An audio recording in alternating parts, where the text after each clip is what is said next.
Bienvenue à tous. Chaque année, le Togo enregistre des centaines de cas d'accidents de la route avec parfois des pertes en vies humaines. Une situation qui interpelle quant à l'obligation du respect du code de la route. Le renforcement de la sécurité routière, c'est une préoccupation des acteurs de la société civile. Ceux-ci entendent jouer aussi leur partition aux côtés des autorités du pays.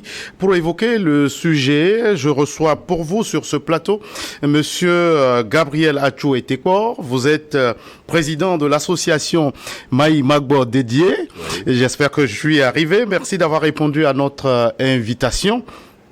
Je vous remercie également pour l'invitation. Je salue toutes les téléspectatrices de New York TV et tous les téléspectateurs également. Merci alors d'être là. Monsieur Etekor, en quoi était-il important d'initier ce concept Maï Magbo Dédié? Voilà, comme vous le prononcez, Maï Magbo Dédié est la dénomination pour notre organisation que nous avions créée en 2019. Vu l'évolution du taux flambant de la mortalité routière, vous savez, quand un pays évolue et le parc automobile avec l'extension des réseaux routiers, les motos comme les voitures, on rencontre en croissance au jour le jour. Et cela fait que les accidents aussi se multiplient.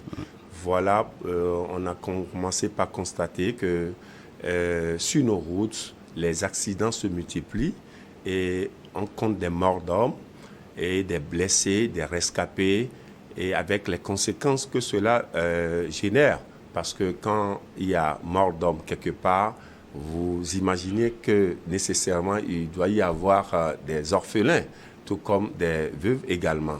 Donc en voyant toutes ces conséquences sur le plan social, et quelque chose s'est passé également très proche de nous et cela m'a marqué.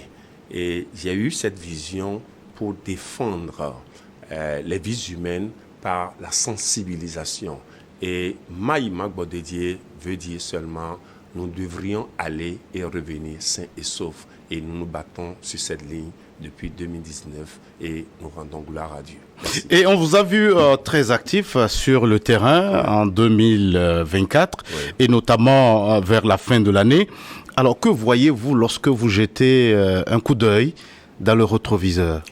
Écoutez, dans notre rétroviseur, quand vous parlez de 2024, fin d'année, notre rétroviseur nous a fait voir 2023, 2022, 2021 et même au-delà en arrière.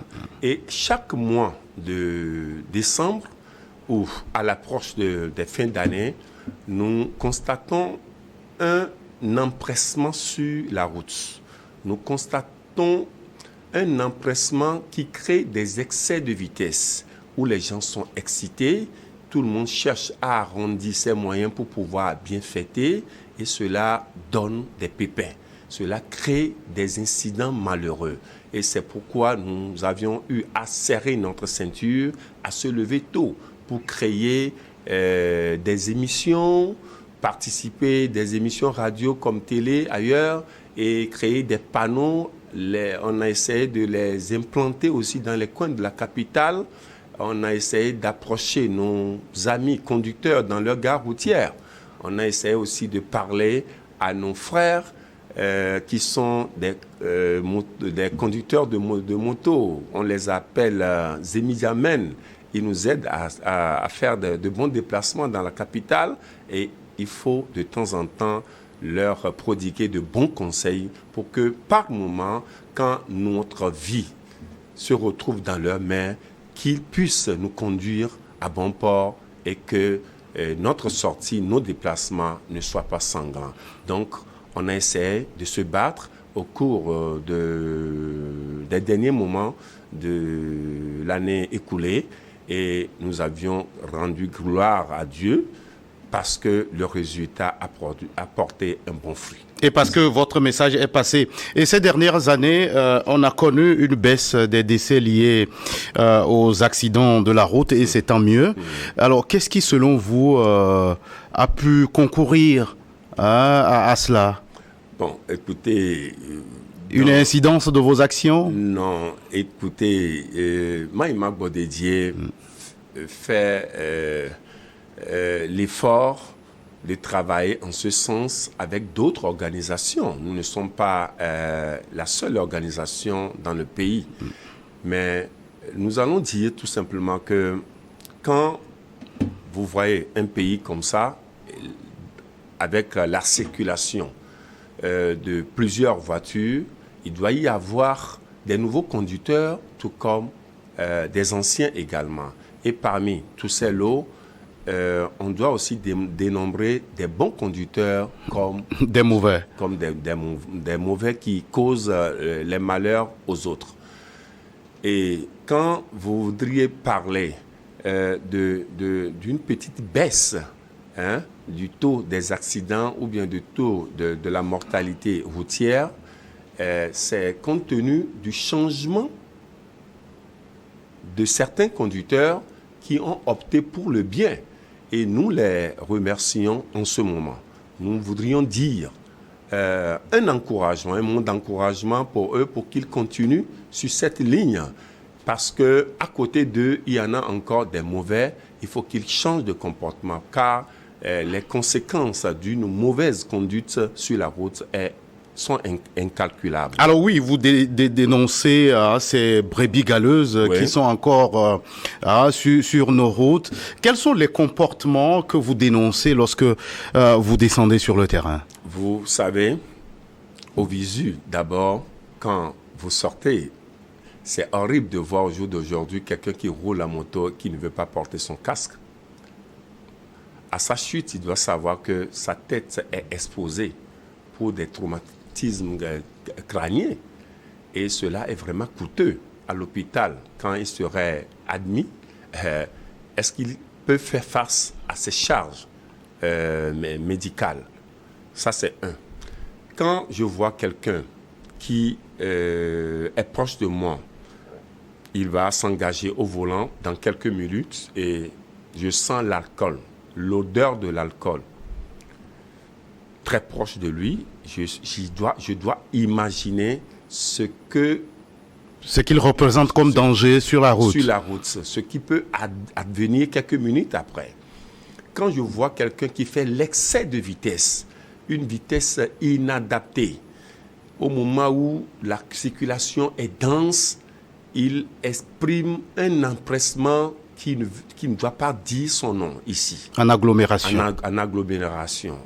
Il faut voir pendant ce temps que c'est un danger public. Et quand je verrai aussi que le feu est rouge, quelqu'un ne veut pas s'arrêter, il veut aller à tout prix. Il fait semblant de s'arrêter, il jette coup d'œil de gauche à droite pour savoir s'il y a un policier à côté. Quand la présence policière n'y est pas, il fonce au moment où c'est vert de l'autre côté. Ce n'est pas bien. Donc, il y a plusieurs comportements qui créent trop de dangers sur la route, qui créent aussi des accidents inutiles parfois. Il va falloir que la conscience la bonne conscience nous anime au volant, tout comme au guidon des motos, pour que quand nous sortions, nous ne créions pas le malheur des autres et que nous-mêmes, nous ne produisions pas un mauvais fruit pour des racontats inutiles à la maison en présentant des blessures graves à notre famille ou à notre progéniture. Monsieur Etekpor, depuis l'entrée en vigueur au Togo du nouveau code de la route, des années ont été consacrées à la sensibilisation quant au contenu de ce nouveau code. Est-ce qu'aujourd'hui, vous pensez que ce temps de sensibilisation est passé comme disent d'autres? Il faut accroître la répression par rapport à ces comportements répréhensibles dont vous parlez sur ce plateau. Vous savez, la sensibilisation, c'est une bonne chose, car je viens de parler des nouveaux conducteurs.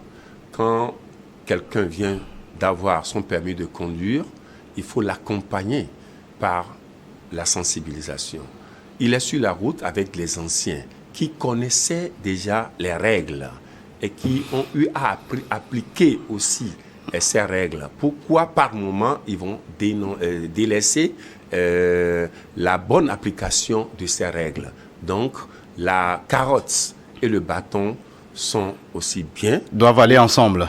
Marcher ensemble et rééduquer les conducteurs parfois pour que de bons conseils accompagnent ce qu'il faut et que les conséquences corrigent mieux que les conseils aux autres. Voilà. Vous avez pointé tout à l'heure du doigt les conducteurs de moto sur la route.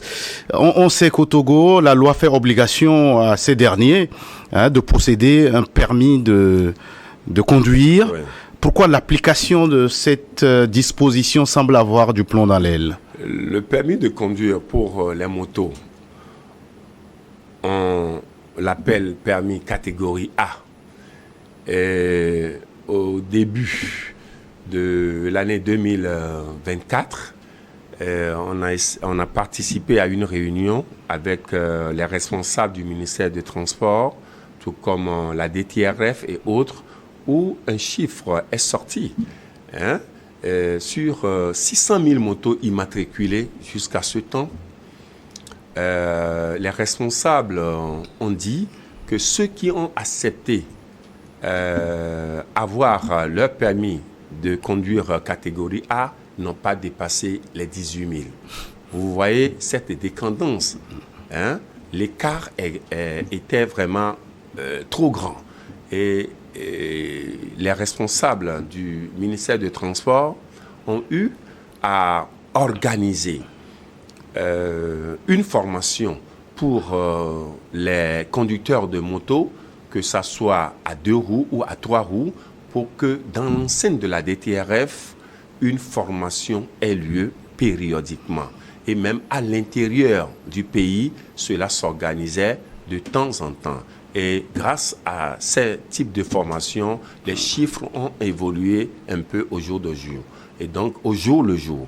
Donc, nous allons exhorter les conducteurs de moto comme ceux de tricycle à mieux faire, trouver le temps, payer que 15 500 pour les timbres, quittances et puis faire les frais pour la formation, trouver un temps, être assidu pour réapprendre les règles de conduite pour ces engins afin que les accidents de leur côté deviennent de moins en moins. Merci. La sécurité routière l'oblige. Monsieur Tekor, lorsqu'un accident survient, 3 éléments sont souvent mis en cause. L'état de l'engin, la responsabilité de son conducteur et parfois l'état de la route. Lequel de ces 3 expliquerait ces taux d'accidents que nous connaissons sur nos routes? Sur le plan technique, c'est bien dit que l'état de la route aussi est source des accidents parfois. Et quand on voit les accidents sur certaines routes qui ne sont pas en bon état, quand on voit certains accidents sur les routes en chantier parfois, on doit savoir que c'est provoqué par l'état de la route. Quand on voit aussi l'accident sur la route au moment où les panneaux de signalisation sont absents ou bien sont vétus, sont déformés, sont illisibles. Il faut comprendre que la route est responsable parfois de ces cas d'accident. Mais il y a quelque chose qu'on appelle la cause humaine en cas d'accident. La cause humaine, c'est les mauvais comportements du routier, du conducteur, et aussi l'état de son engin ou bien de sa voiture. Comment il entretient sa voiture? Quelles sont les pannes qu'il a essayé de négliger et que cela a provoqué le renversement à sa voiture au moment où il roulait à vive allure? Comment il a négligé ces signaux lumineux au moment où il changeait la direction? Les clignotants ne se donnent pas aux autres usagers. Comment les phares ne s'allument plus et que la nuit, quand ils traînent en circulation, c'est un seul phare qui va s'allumer au moment où usagers venant en face vont croire que c'est une moto pendant ce temps. Voilà les défauts techniques qui créent les accidents. Donc, au jour d'aujourd'hui, nous essayons de voir et de faire comprendre les conducteurs que les défauts techniques sur les engins aussi font partie des causes humaines au moment où les erreurs en conduite aussi causent beaucoup de morts et de blessés. Il faut que les conducteurs roulent consciencieusement en appliquant les règles, les bonnes règles de la circulation et d'une manière régulière, en adaptant aussi leur allure selon l'état de la route pour que leur aller-retour soit serein.